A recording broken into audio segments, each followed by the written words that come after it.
Hey guys, welcome back to AFK Journey. In today's video, I wanted to check out LUDOVIC's kit. We've got less than a day before he comes into the game, and I wanted to give you guys my preemptive thoughts before we actually get him and play with him. I will be getting him here on one of my accounts at least to test him, but he is one of those units where I am so utterly torn on whether he's going to be amazing or not. I've seen varying opinions based on the skills that we've seen so far from different people, but we will have to wait and see. But I wanted to go through some thoughts, some pros and cons, some areas I think he can really shine and areas that he might struggle in based on reading the kits. But once again, these things can always change in practice, so we will have to wait and see. Let me know what you guys think of this guy, because I'm really curious, because I've seen such mixed opinions on him. So let me know your thoughts once we go through all these abilities. So let's get into it first of all with his ultimate. So quick TLDR before we get into it. I feel like PvP is going to be his probably best position based on the way he operates. I think he might struggle in Dream Realm and High Deficit due to the fact that he will have slower acquisition of the regeneration of his healing. So we will have to wait and see, but that could be wrong. He could just come out to be broken. Also, I'm curious to see the damage that he gets, because he does have damage similar to Smokey's. Smokey's is obviously AoE and pulses every second. His is every 4 seconds single target, but I'm curious to see if he doesn't appear to have a cap on his multiplier, kind of like Smokey does, because Smokey always does the percentage-based health. So I'm curious to see if he's similar with that. But the other thing is, he doesn't have buffs that we can see. Now, we haven't seen his Supreme Plus, and maybe some of this stuff does change at Global once it actually goes live, but we'll have to wait and see. So let's go through his kit. So first of all, we have his ultimate, which has a passive and an active portion. The passive, LUDOVIC generates a field of Everblooms with a total healing amount equal to 1200% of his current attack at his position, restoring HP for adjacent allies up to 180% per second. Now, the good thing that in reading this, I like that it says up to 180% per second. To me, this means that it won't waste healing, because it's got 1200% of his 1200% of his attack to heal. It's not going to waste it over healing allies that don't need healing. I believe when it says up to 180%, that's what it means. If it overheals, that would suck, and I would bitch until they fixed it, because you don't want to be wasting a limited resource healing on not healing. So that's just the first thing I wanted to touch on.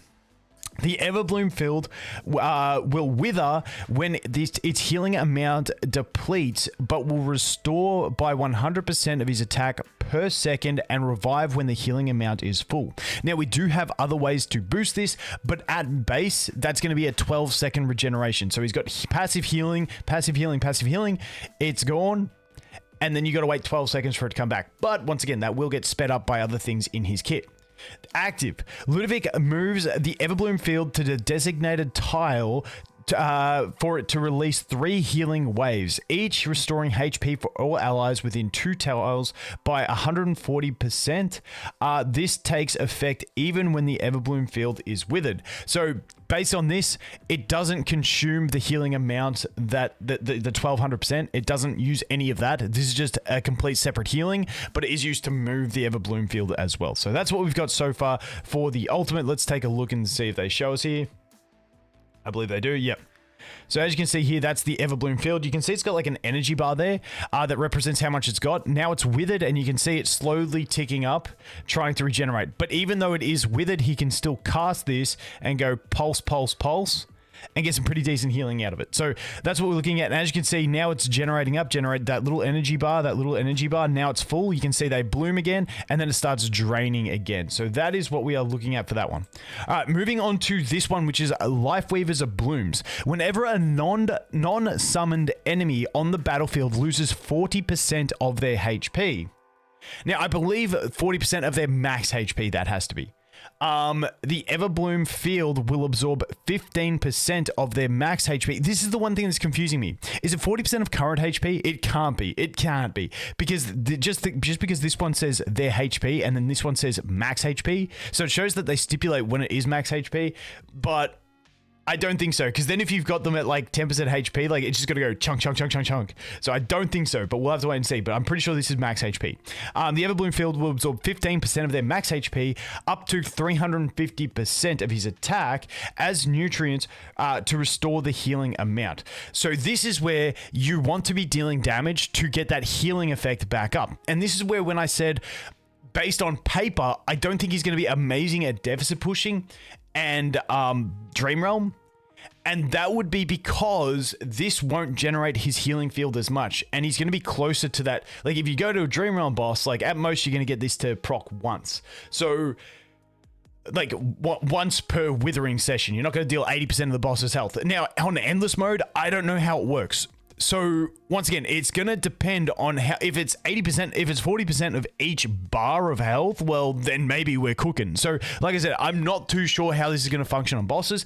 And at deficit, normally at deficit, you need a lot of healing and you don't deal much damage because normally you're relying on Smokey. And by the time Smokey's popping off, you're not really too stressed about the healing stage. So I don't know if you're going to be dealing enough damage to get the effect out of it in deficit pushing, because whenever a non-summoned enemy on the battlefield loses 40%, so I don't think it's cumulative 40% max HP across all of them. So if you did 10% to 4, you don't get it. You need to do 40% to 1 is the way I understand this. So that is what we're looking at. We'll have to wait and see. It should be cumulative as well. So it's like if you do 10% to them, they heal up, do 10% more. I'm hoping that still applies, but we'll have to wait and see. Like I said, so deficits and bosses, not too sure on how functional that's going to be. Active portion. Sorry for the ramble. LUDOVIC hurls Everblooms at the enemy with the highest cumulative damage dealt, making them lose HP equal to 60% of attack per second over the next 4 seconds. So this one's good, and it targets the enemy dealt the most damage, which is normally a squishier enemy, which is one you're trying to focus down. So that is honestly pretty decent. I do like that. So let's go ahead. Let's watch this one in action. If they get to it. Boom. Okay. So you'll see here, you can see the little flower that pops up on Seth's head. That is where it is. And that's where you're going to start seeing the ticking damage because he's put that flower on the head. And you go boom, boom, boom, and now it's gone. And so you can see now that damage is gone. So that is the way that functions, essentially with that. So not too bad. Not too bad. We'll have to wait and see exactly how it functions. All right. Like I said, that 40% thing, I gotta wait and see. Next one we have is Ethereal Blooms. LUDOVIC moves the Everbloom field near the weakest ally and absorbs 90%. Dude, I read 90% of the enemy's HP. And I'm like, holy shit, this guy breaks the game.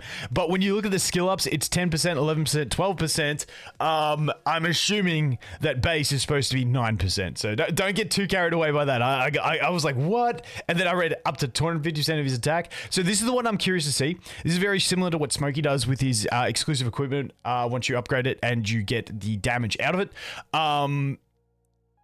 But Smokey's appears to not have a cap. Smokey's does, like, it does the percentage every time, regardless of how high the deficit is. So I don't know if he's going to have that same effect or whether it actually is going to be capped and not be able to push the deficit. But once again, we'll have to wait and see because, you know, it's a 4-second cooldown and it's got to be, they've got to be near the ally. So it's not too targetable damage, but maybe it's going to be like a little bit of beneficial damage that he can chunk into to help deal some damage. So let's take a look at this. You can see the field is going to move. Boom. Boom. And like, I'm not seeing like crazy amounts of damage. That's the thing that gets me curious. So I'm not seeing crazy amounts of damage out of it when he moves it. Absorbs the nearest on. Yeah, so I don't know. I don't know how this is going to function because it looks like we're not getting much out of, like, much damage out of it. So if we move it, boom. I mean, we're only looking for 10%, but, you know, maybe that little tick on... Yeah, I don't think this is going to be crazy damage, but the good thing is that he does move it fairly often, and every 4 seconds, so that's going to keep it really well placed for your team. I think the big thing is the repositioning. I think hoping for damage on this is a bit copium, but we'll have to wait and see. But in general, I think it's more about the the effect that every 4 seconds you get to reposition it to be healing the ally that needs the healing, and the damage is just a tiny little bonus. Now, what I would have rather see, and I'm hoping we see it in his Supreme Plus, is some sort of buffing effect applied when he moves it to that ally. I would love to see immune to control effects for 4 seconds or something like that, so Taylene gets some copium in there, but we'll have to wait and see. Next up, we have Ephemeral Berries with a 3-second cooldown. Keep in mind the 3-second cooldown. Every 2 times the Everbloom field absorbs nutrients through Lifeweaver's bloom, it will produce an ephemeral berry that explodes after a short delay, dealing, and this is his exclusive equipment, dealing 100% damage to all nearby enemies, restoring 130% HP for all allies within range. Then we get at level 3, permanently enhances Everbloom's field upon the first 4 times it absorbs nutrients, restoring the healing amount by 50% per second. This takes effect when the Everbloom field is withered. So, the wording on this, I don't know. I think what it's saying is after you've done the absorbed 4 times, then this here gains an extra where is it? 100%. So I believe this goes from your 100% to 150% per second. I believe after you've absorbed nutrients 4 times, it's just doing that. That is the way I understand it, but once again, I could be wrong on that. We'll have to wait and see.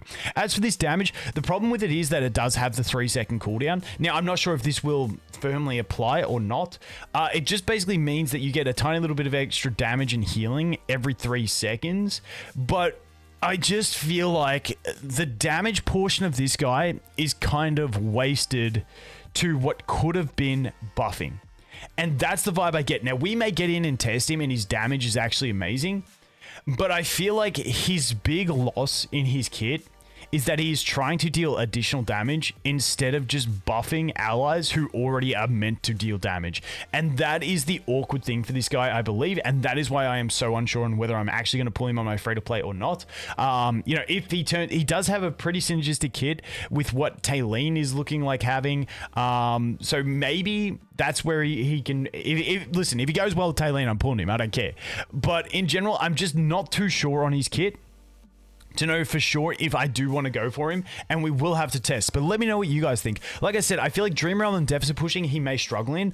I feel like Battle Drills, he's going to be amazing. I feel like PvP, he has a chance because a lot of his healing is just passive, and it doesn't matter if he's getting controlled because there is a lot of control in the meta at the moment, and having healing that is not very delayed and is not based on control is actually a pretty good thing to have in PvP. But whether he outshines where people are using, you know, Huon and Damien, we'll have to wait and see. But like I said, his Supreme Plus, well, 1, if they make any changes, I'm super curious. But 2, if his Supreme Plus turns out to be some sort of buffing capability, well, then that can completely change the way he works for me. But at the moment, I just wish he did more buffing instead of damage. But you guys let me know what you think. As always, thanks for watching. Hope you have an awesome day, and I look forward to seeing you in the next one. Cheers.